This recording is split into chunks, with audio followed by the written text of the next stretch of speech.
Hello and welcome to our special coverage of Day 2 of the 2018 Inter-Korean Summit Pyeongyang. It's 8:30 a.m. here in Seoul and in Pyeongyang. I'm Mark Broom and I'll be ushering us through the next few hours of our live rolling coverage of this historic but high-stakes trip to the North Korean capital. You are tuned in to Arirang TV, South Korea's international broadcaster, selected by the South Korean government as the main English broadcasting station for this third Inter-Korean Summit of 2018. We've been digesting everything that took place on day one of the summit between South Korean President Moon Jae-in and North Korean leader Kim Jong-un. It played out in a way few people would have thought possible even less than a year ago, with lots of beaming smiles and buddy-buddy moments for the cameras as the flag-waving choreography played out around them. However, whether it was as cordial behind the scenes during their summit talks remains to be seen. Despite the understandable skepticism around North Korea's true intentions in this process, it's encouraging to see both leaders getting along and pushing for peaceful, stable and durable inter-Korean relations. So the summit's slogan, which is "Peace, a New Future," is a sentiment we can all rally behind. But that said, it's a new day and we should know in the coming hours what the two leaders have agreed to, and the world is watching intently. The big questions that should be answered within the coming hours are: will North Korea agree to a detailed and specific program of denuclearization? Will the two Koreas agree to formally end the Korean War? Can President Moon Jae-in broker a compromise to keep Pyongyang's talks with Washington from imploding?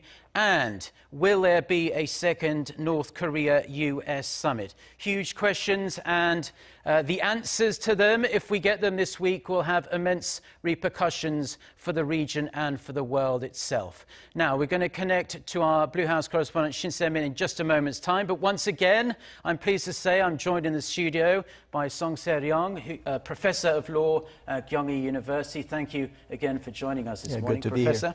And our Oh Jung-hee, Unification Ministry correspondent. You're back again. Thank you, Jung-hee. Good morning, Mark.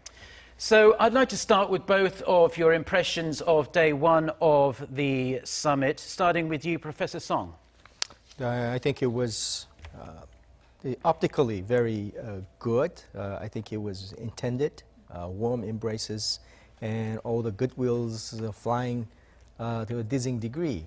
I think that they both deeply understand that this is an opportunity to get something done, so that there will be a further talk with North Korea and the U.S. and easing of tensions and opening up an opportunity for economic sectors and peace and security.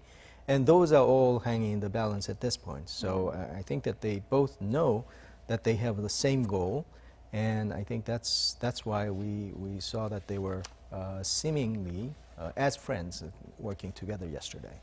Yes, there was a warm embrace and lots of laughter and smiling between the two men. It seems clear that they get along with each other. But Jung-hee, anything stand out as unusual, or did it all go as planned in how you expected it to turn out? Well, today we're well into the second day of the summit, but yesterday, it's not an exaggeration to say that South Korean President Moon and North Korean leader Kim Jong-un basically spent the whole day together, which is a big difference from the previous summits in Pyongyang. For example, in 2000, when President Kim Dae-jung went to Pyongyang, he was able to spend roughly an hour with the then leader Kim Jong-il, and in 2007, in the case of former President Roh Moo-hyun, he only got to spend like 10 minutes. But yesterday, you know, we saw them meet at the airport, go through a car parade, have the summit, and then they watched an arts performance together and had a welcoming dinner, which would all add up to over 6 hours, which is a big difference from the previous summits. So again, I should have to say that the leaders were eager to spend this much time together, which is a big difference from the previous summits.